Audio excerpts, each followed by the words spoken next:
हर एक चीज़ का कुछ ना कुछ एथिक होता है, कुछ रूल्स होता है। उसी तरह साइकोथेरापी के भी कुछ एथिक्स है, कुछ रूल्स है जो यहाँ पे हम डिस्कस करते हैं। फर्स्ट है कि आप जो भी माहिती ले रहे हो या तो फिर जो भी पेशेंट आपको माहिती उसकी दे रहा है, जो इन्फॉर्मेशन दे रहा है, उसको आप माहिती गुप्त रखना है। गुप्त मतलब आप दोनों के बीच में रहनी चाहिए, किसी और को आप शेयर नहीं कर सकते, क्योंकि आप अगर शेयर करोगे तो पेशेंट का आप पे जो ट्रस्ट एक डेवलप हुआ है या फिर आप दोनों का जो एक स्ट्रॉन्ग रेपो डेवलप हुआ है वो ब्रेक हो सकता है।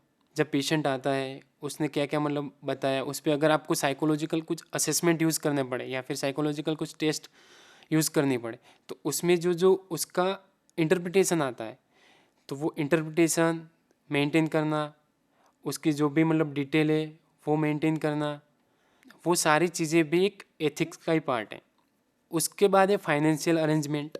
फिर है कि कंसेंट। कंसेंट मतलब जो भी इन्फॉर्मेंट है उसका कंसेंट लेना होता है, पेशेंट का कंसेंट लेना होता है। जब आप उसकी इन्फॉर्मेशन जितनी ली है उसको अगर कहीं पे आप प्रेजेंट कर रहे हो या फिर किसी को आप दे रहे हो, तो वहाँ पे कंसेंट लेना होता है कि फैमिली मेम्बर से, पेशेंट से, कि ये जो आपकी इन्फॉर्मेशन है वो हम हमारे एक स्टडी पर्पज़ से या तो फिर कहीं पे आपको अगर उसकी ज़रूरत है तो उसका रीज़न बता के पेशेंट को बताना होता है कि आपकी जो ये इन्फॉर्मेशन है वो हम डिस्क्लोज़ कर रहे हैं अगर आपकी सम्मति हो तो। अगर पेशेंट बोल रहा है कि हाँ मुझे कोई उसका एतराज़ नहीं है, तो वहाँ पे आपको रिटर्न में कंसेंट लेना होता है, पेशेंट का भी लेना होता है और इन्फॉर्मेंट का भी कंसेंट लेना होता है, ताकि कल उठ के उस पर कुछ क्वेश्चन मार्क हो तो आपको पता होना चाहिए और पेशेंट को भी पता होना चाहिए। ये चीज़ें जो यहाँ पे प्रेजेंट की है वो चीज़ के लिए मैं एग्री था और मैंने ही वहाँ पे जो थेरापिस्ट था उसको बोला था। तो ये एथिक्स है जो हमें मतलब जब साइकोथेरापी आप प्रोवाइड कर रहे हो तो ये एथिक्स आपको ध्यान में रखनी ज़रूरी है, ताकि आगे जाके उसकी जो भी मतलब इन्फॉर्मेशन हो उसका मिस यूज़ ना हो, ताकि आप यहाँ पे पेशेंट की जो भी मतलब माहिती है वो गुप्त रख सकें और पेशेंट को भी आप पे ट्रस्ट रहे और दोनों का रिलेशनशिप एक स्ट्रॉन्ग हो। एथिकल इश्यू के बाद हम देखते हैं कि साइकोथेरापी का यूज़ कहाँ कहाँ होता है।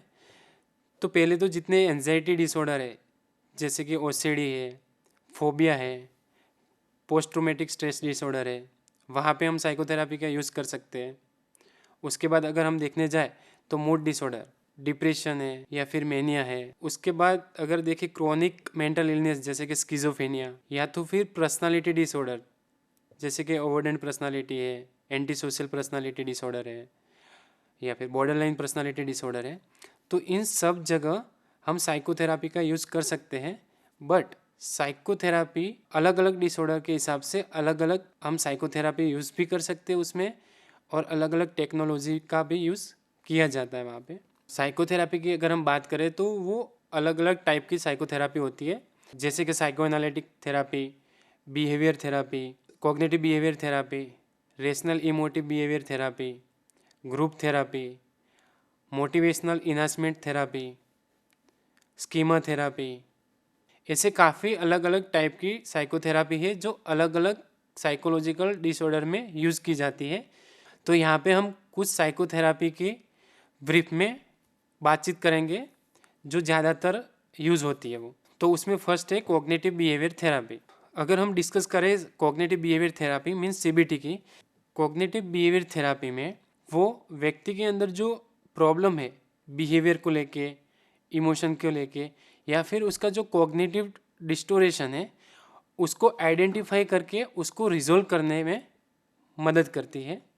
यहाँ पे हम देखते हैं एक मॉडल है जो कॉग्निटिव मॉडल के नाम से जाना जाता है। यहाँ पे मेन ये होता है कि फर्स्ट में सिचुएशन इवेंट होती है, उसके बाद उस इवेंट में व्यक्ति जब होता है तो उसके ऑटोमेटिक थॉट आने स्टार्ट हो जाते हैं, और थॉट जब ऑटोमेटिक आने स्टार्ट हो जाते हैं उसके बाद उस व्यक्ति का रिएक्शन उस स्पेसिफिक सिचुएशन को लेके स्टार्ट हो जाता है। और रिएक्शन मेन 3 चीज़ों में होता है। फर्स्ट होता है कि उसका इमोशन, सेकंड होता है उसका बिहेवियर, एंड थर्ड होता है उसका फिजिकल। अब यहाँ पे मैं एक आपको एग्जांपल के द्वारा समझा रहा हूँ। अगर कोई इंसान को कुत्ते का डर लग रहा है तो वो जब भी कुत्ते को देखेगा या फिर कुत्ते के सामने से जाएगा तो उसको ऑटोमेटिक थॉट आने स्टार्ट हो जाएंगे, जैसे कि कुत्ते मुझे काट लिया तो, या कुत्ता मेरे पीछे पड़ा तो ये जब सारे ऑटोमेटिक थॉट आते हैं तो अब उसको ये पता नहीं होता कि ये जो थॉट आ रहे हैं वो सिर्फ थॉट है, तो वो क्या करेगा, वो सिचुएशन में जाने से अवॉइड करेगा। अगर कुत्ता दिखेगा तो वो जाएगा नहीं वहाँ पे, या तो फिर कुत्ते का आवाज़ आसपास में भी आएगा तो वो अचानक से ऐसे घबरा जाएगा। तो वो कुत्ते को देख के क्या करता है कि उसको नेगेटिव इंटरप्रिटेशन करना स्टार्ट कर देता है। जैसे अभी मैंने बताया कि उसके माइंड में आता है कि कुत्ता काट लेगा तो, कुत्ता उसके ऊपर भौंकेगा तो, या फिर कुत्ता उसके पीछे पड़ेगा तो उसकी वजह से क्या होता है कि उसके जो अभी हमने बोला कि बॉडी रिएक्शन करना स्टार्ट कर देती है। बॉडी मतलब इमोशनल, वो डर जाएगा, उसको हो सकता है कि हार्ट बीट बढ़ जाए, हो सकता है पसीना भी छूट जाए। अगर बिहेवियर देखेंगे तो क्या होगा, वो ज़्यादा हाइपर होगा, बॉडी वाइब्रेट हो सकती है, या फिर वहाँ से भागने का ट्राई करेगा। और फिजिकली हम देखें तो वही चीज़ है कि जैसे उसका स्वेटिंग आ रहा है, पसीना आ रहा है, वो भाग रहा है, उसकी बॉडी ट्रेमर कर रही है, तो ये सिम्टम्स उसके अंदर स्टार्ट हो जाते हैं। तो उसी तरह अगर आप कोई स्पेसिफिक चीज़ को या फिर कोई स्पेसिफिक इवेंट को अगर उसको मिस इंटरप्रेट कर रहे हो तो ये सारी चीज़ें डेवलप होती हैं। तो अगर ज़्यादातर हम देखने जाए तो ये जो कॉग्निटिव बिहेवियर थेरापी है वो डिप्रेशन में, एंजाइटी में, फोबिया में ज़्यादातर यूज़ होती है, क्योंकि ये जो डिसऑर्डर है यहाँ पे उनका कॉग्निटिव एरर होता है, और कॉग्निटिव एरर को हम आइडेंटिफाई करके उसके अकॉर्डिंग हम सीबीटी की टेक्निक यूज़ करते हैं। तो कॉग्निटिव बिहेवियर थेरापी है जो सीबीटी हम बोलते हैं, उसमें हमारा मोस्टली कॉग्निटिव एरर होते हैं। कॉग्निटिव एरर मतलब आप जो इवेंट हो रही है उसके पीछे का रेशनल क्या है उसको आप आइडेंटिफाई नहीं कर रहे, बट क्या कर रहे हो, आप डायरेक्ट कंक्लूजन पे आ रहे हो। जैसे कि अगर बिल्ली ने रास्ता काट लिया तो आप सोचो कि अब मेरा काम नहीं होगा, लेकिन बिल्ली को थोड़ा ही पता है कि आप कोई काम पे जा रहे हो और बिल्ली रास्ता काटेगी और उसका काम नहीं होगा। अब बिल्ली का जाना है, आपका निकलना है, तो ये आप जो एक सोच रहे हो ना कि अगर बिल्ली ने मेरा रास्ता काटा तो मेरा काम नहीं होगा, अब ये भी सोचो कि जब जब बिल्ली ने रास्ता काटा है आपके मतलब पास्ट में, तो क्या काम नहीं हुआ है? हो सकता है कि जब बिल्ली ने रास्ता काटा और अगर काम नहीं हुआ होगा तभी आपको बिल्ली याद आती होगी, या हो सकता है कि आपका पहले से मतलब आपके फैमिली मेम्बर में पहले से ऐसा हो कि बिल्ली रास्ता काटेगी तो आपका काम नहीं होगा। तो वो आपकी एक मेंटालिटी है जो काफ़ी टाइम से चल के आ रही है, मतलब चाइल्डहुड से जो मेंटालिटी है वो एकदम स्ट्रॉन्ग हो चुकी है, क्योंकि वो काफ़ी टाइम से चल के आ रही है, तो उसको ब्रेक करने में भी हमें टाइम लगेगा। तो सीबीटी मेन चीज़ ये है कि आपकी जो कॉग्निटिव एरर है उसको रिजोल्व करती है। और कॉग्निटिव एरर अलग अलग तरीके की हो सकती है, जैसे कि पर्सनलाइजेशन है, ओवर जनरलाइजेशन है, ब्लेमिंग है, कैटास्ट्रोफिंग है।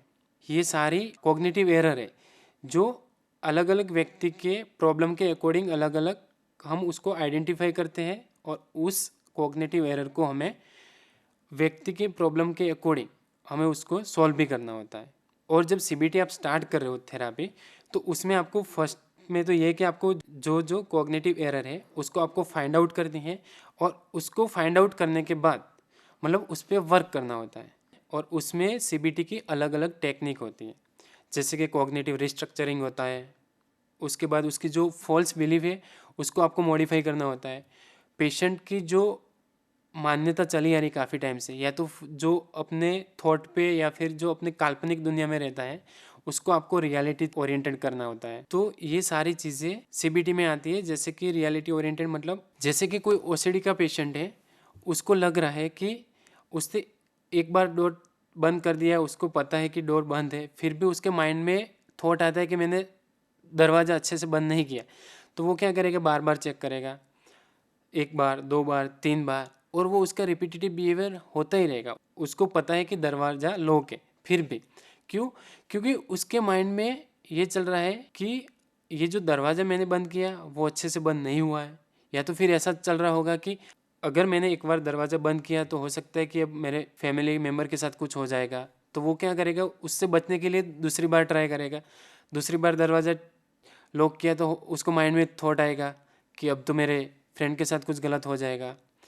तो ये अलग अलग थॉट आते रहते हैं जो उसको एक फियर डेवलप करता है, और वो फियर से बचने के लिए भी बार बार रिपीटेटिव बिहेवियर करता है, या तो फिर खुद सेटिस्फाइड नहीं है उस चीज़ से जो उसने किया है, तो वो सेटिस्फाइड ना हो उसके लिए वो बार बार रिपीटेटिव बिहेवियर करता रहता है। जब ये रिपीटेटिव बिहेवियर करता है तब हम उसको बता सकते हैं कि जो आप चीज़ें कर रहे हो उसके पीछे क्या कुछ एविडेंस है। तब भी हो सकता है कि पेशेंट के पास कुछ आंसर ना हो, क्योंकि अगर दरवाजे को लॉक करना एक बार या 2 बार और उसके फैमिली मेम्बर या तो उसके फ्रेंड के साथ कुछ बुरा हो जाना, उसके बीच में कुछ रिलेशनशिप है ही नहीं। अगर आप पेशेंट से भी पूछोगे तो पेशेंट के पास भी कोई आंसर नहीं होगा। तो उसी तरह हमें ये कॉग्निटिव बिहेवियर थेरापी में उसकी जो ये कॉग्निटिव एरर है उसको हमें आइडेंटिफाई करके उस पर काम करना होता है, और वहाँ पे हमें पेशेंट के पास से एविडेंस निकालने होते हैं कि अगर आप ये जो बिहेवियर कर रहे हो उसके पीछे का आपके पास कोई एविडेंस है। अगर एविडेंस नहीं है तो वो आपकी मान्यता गलत है। ऐसे भी हम उसके जो कॉग्निटिव एरर है उसको रिजॉल्व कर सकते हैं। अगर कोई एंजाइटी का या फिर कोई फोबिया का पेशेंट है या फिर पैनिक वाला कोई पेशेंट है, तो उसको ऐसा लगेगा कि अगर मैं क्राउड में जाऊंगा तो मुझे पसीना हो जाएगा, मैं सांस नहीं ले पाऊंगा, या फिर मुझे हार्ट अटैक आ सकता है। तो ये जो चीज़ें उसके अंदर हो रही है, यहाँ पे भी यही है कि उसकी कॉग्निटिव एरर आ रही है। कॉग्निटिव एरर मतलब वो जो भी सिचुएशन को परसीव या फिर इंटरप्रिटेशन कर रहा है वो गलत तरीके से कर रहा है। तो वहाँ पे हमें उसको वो सारी चीज़ें आइडेंटिफाई करवानी है और उसको वो चीज़ एक्सपोज करवानी है कि चलो अगर आप खड़े रहते हो, जैसे कि आपको 10 मिनट लगा, आप खड़े रहो, आपको लग रहा है कि आपके साथ कुछ हो रहा है, देखते हैं अगर आप और 10 मिनट खड़े रहो आपके साथ क्या होता है, हम देखते हैं। तो अगर वो वहाँ पे खड़ा रहेगा तो उसके अंदर जो एक मेंटालिटी है उसकी, या फिर जो वो कॉन्सिक्वेंसेस सोच रहा है कि ऐसा हो जाएगा, तो वैसा कुछ नहीं होता। और उसकी वहाँ पे जो फॉल्स बिलीव है वो उसकी वहाँ पे रॉन्ग होती है, और वो धीरे धीरे एविडेंस मतलब जो हमें रियलिटी टेस्टिंग की तरफ पेशेंट को लेके जाना है, तो वहाँ से पेशेंट की जो बिलीफ थी मतलब काफ़ी टाइम से चली आ रही थी वो रॉन्ग होती है, और पेशेंट खुद उसको कॉन्सेप्चुलाइज करता है। और फिर वो एरर को पेशेंट कॉन्सेप्चुलाइज करने के बाद वो खुद जो जैसे कि क्राउड में जाना अवॉइड करता था या फिर डॉगी के सामने जाने से अवॉइड करता था, वो चीज़ वो खुद फेस करने धीरे धीरे स्टार्ट कर देगा। तो सीबीटी में मेन चीज़ यही होती है। इसमें अलग अलग डिसऑर्डर में अलग अलग टेक्निक यूज़ कर सकते हैं हम।